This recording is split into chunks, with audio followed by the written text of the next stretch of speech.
Hello and welcome to the first session of a course called Agentic AI. So in this course, I'm going to cover only the basics and that too with very simple example which will help you to understand how easy it is just to even visualize what is an agent when we have been hearing this term many times than anything in the world. So let's get started. So here I am right now in the first slide. So this is the session one. We are going to call it as a understanding AI agent, and the course name is Agentic AI. So what is AI agent? The software which can autonomously access its external environment. Now, if you think about, let's say if I have to take example of myself doing any task. So if I have to do some task, let's say I have to give a information to someone and that person is not here.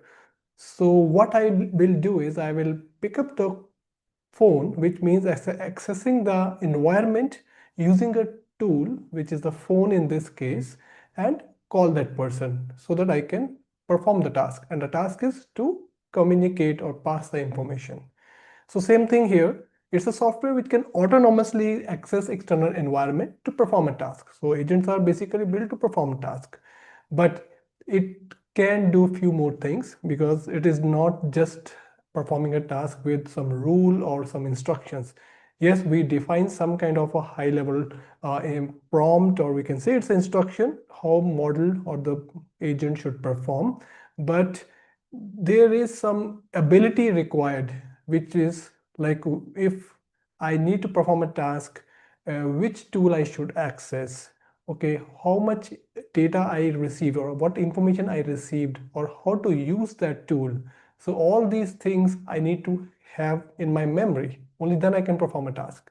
So these are the similar things what we also can relate to an agent, like infer an intent. Like if I am a user, I'm asking agent some query. Agent is giving not just a respond like something which is cooked up. It is first of all trying to understand what is the intent, and that is where large language models are great at in understanding the context of a user query and figuring out what is the intent, what in behind the user query. Then it decides, okay, what action it needs to take, and it is also reasoning it why it is taking the given action.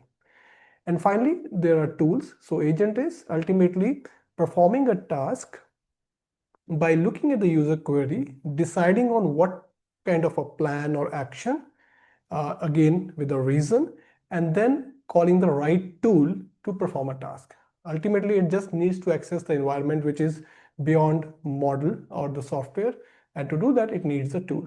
So that's the simple example I can give here is, so that's the definition of AI agent, and a simple example is like e-commerce chatbot. So e-commerce chatbot, we would normally see there's the ability for customer queries. If AI agent can handle the customer query just by looking at the intent. For example, some users are asking or customers are asking about payment issue, let's say refund, payment related issues, which is a refund, or order tracking, or they want to inquire about the product. So these are the things which agent or LLM with the help of tools should be able to do it. So that's a very simplest example of an AI agent. Next, we have a agentic AI. That's a term which has been, I think, very popular for last few or mostly from the year 2025, but primarily it is everywhere. So it's a technology or a paradigm where which is enabling this autonomy. So we understand the AI agent is nothing but autonomously figuring out what action to take and what tool to call to complete the action. Now, the whole of this technology which is enabling is that is what we have, with the concept is called, or the technology is called the agentic AI. So it is not just about one or two tools. There could be application which is multi-agent application. And we are going to talk about that in this course as well. So, and then agent taking action one after another. But if it is not aware what actions were performed and what were the output of those earlier actions, then it cannot make any progress towards the actual goal. It means it needs to remember, keep a memory, and maintain a context, which is up-to-date context of what was performed in the last action and what was the output, so that it can figure out now this is the next action I need to take, because the goal is still given clearly, which it is targeting. Now it does these with three things, or the three words, common words: memory, reasoning, and tool. So memory is because agent is not just about doing one action and done. Agent can do multiple actions to perform a task. Then every action will generate a data. Now it has to store the data. Otherwise it will not know what I is supposed to do next. Otherwise it will keep on repeating the same action again and again. So that is why the memory is important. And then the tool access is, yes, there is something I need from database. Okay, this is something I need from the internet. So I need a web search tool. So these are the tools which, based on their description, model can decide, okay, my need is to access this information from internet. Okay, here is a web search tool which I can use. So this whole paradigm is actually called agentic AI. Now, what are the types of agent? There are simply two types: single agent and multi-agent. And there are a couple of examples in each of this. Single agent is that there's an agent which takes an input, and that's a task actually, and it completes it autonomously with the help of tools. And the tools could be one or many. So very simple is web search agent. Like I ask a query, can you tell me the latest, let's say, highlights of the, let's say, Apple, which has come up with a recent company or a shareholder meeting for latest quarter. So what it can do is it can just go to Apple website, look at this latest published presentation or the meeting notes or a transcription, and do some kind of summarization and give me the answer. Similarly, SQL agent. What is SQL agent? The agent which can get access to the database and return a response. So my query is, okay, what are the numbers of orders I received last 1 week? So assume there is a database which contains the orders data, and it can return me that information. Multi-agent. Now this is interesting area because this is where we are seeing a lot of traction. As single agent is only good for very simple use cases, I'll say. But we don't have in production simple use cases. We have complex use cases. So how do I handle those? So to do that, I need to bring multiple agents together. And here are a few examples, and we'll talk about the design patterns, architecture, everything in a future session. But just to simply understand, if I have to perform a task, let's say in first example is stock research report. So I give a let's say stock ID or the app name of the company, let's say Tesla, Apple, or Infosys, Tata Consultancy Services in Indian companies, and I asked that, okay, give me the latest analysis about company's performance.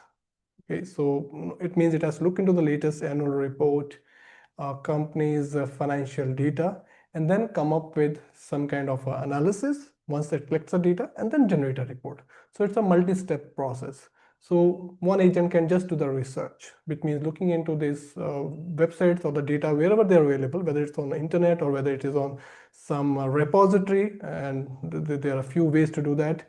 And then second is, once the data comes, then give it to analysis agent, and analyst will kind of looking at the, okay, here's the analysis which I do, look into some numbers, some performance, some matrices, and then some of the initiatives which company is talking about, and then also look at the sentiment from the management.